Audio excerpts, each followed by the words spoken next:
আউযুবিল্লাহি মিনাশ শাইতানির রাজিম বিসমিল্লাহির রহমানির রহিম নুনাজ্জিলুল কুরআনি মা হুয়া শিফা ওয়া রাহমাতুল লিল আলামিন।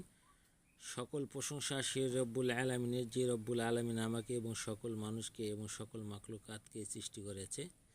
সে রব্বুল আলামিনের প্রতি শুকরিয়া আদায় করি, সকলেই বলি আলহামদুলিল্লাহ। আশা করি সকলে শুকরিয়া আদায় করবেন, সে আল্লাহর কৃতজ্ঞতা স্বীকার করবেন যে রব্বুল আলামিন আমাকে আপনাকে এবং সকল মানুষকে সৃষ্টি করেছেন, এবং তার কৃতজ্ঞতা স্বীকার করে কাজটি শুরু করবেন। প্রথমে কাজটি শুরু করার আগে আপনাকে অবশ্যই পাক পবিত্র হতে হবে এবং নিজেকে হালাল খাবার খেতে হবে। এখানে দেখতেছেন নিজের হাজত পুরা করার তদবির। হাজত বলতে আমরা কি বুঝি? হাজত বলতে আমার মনের যে আশা আকাঙ্ক্ষা, আমি যে কোনো কাজটা করতে চাচ্ছি, আমার কাজটা হচ্ছে না, সেই বিষয়কে হাজত বলা হয়।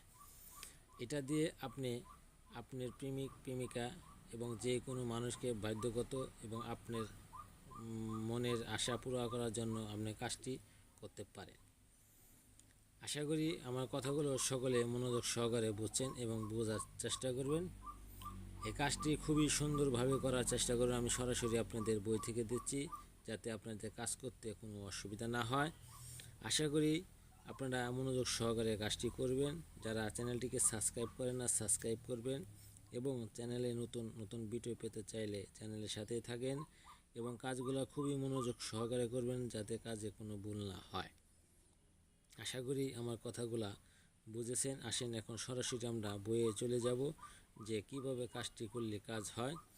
আর এই কাজটি যারা করতে চান তারা স্ক্রিনশট মেরে রেখে দিবেন, যাতে আপনাদের কাজ করতে সহজ হয় বা আপনারা কাজের জন্য কোনো পেরেশানি না হতে হয় এবং এই কাজগুলা একটি ভালো কাজ করতে পারবেন। এখানে আসেন দেখি, এখানে দেখতেছেন যে হরফগুলা রয়েছে।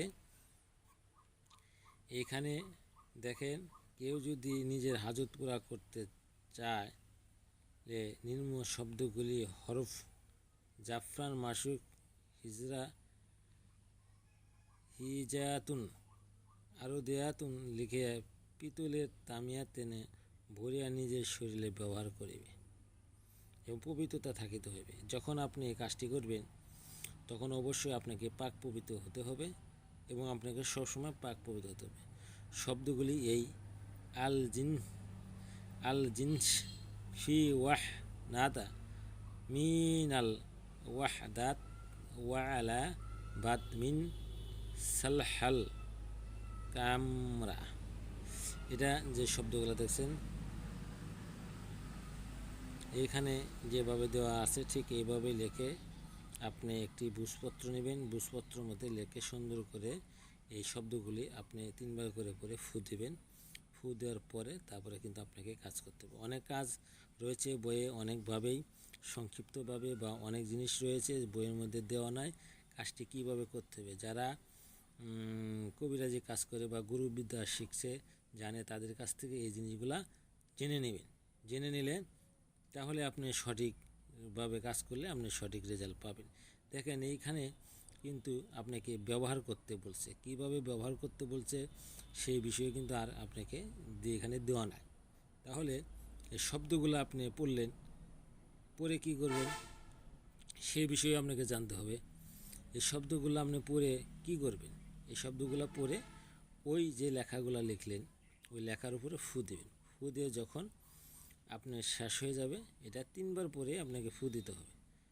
ফু দেওয়া শেষ হওয়ার পরে আপনি পিতলের যে মাদুলি বা তাবিজ আছে, তাবিজে ভরে আপনি নিজে ব্যবহার করুন। ব্যবহারের ফলে আপনার কাজটি কিন্তু স্বয়ংসম্পন্ন হয়ে যাবে। আসসালামু আলাইকুম।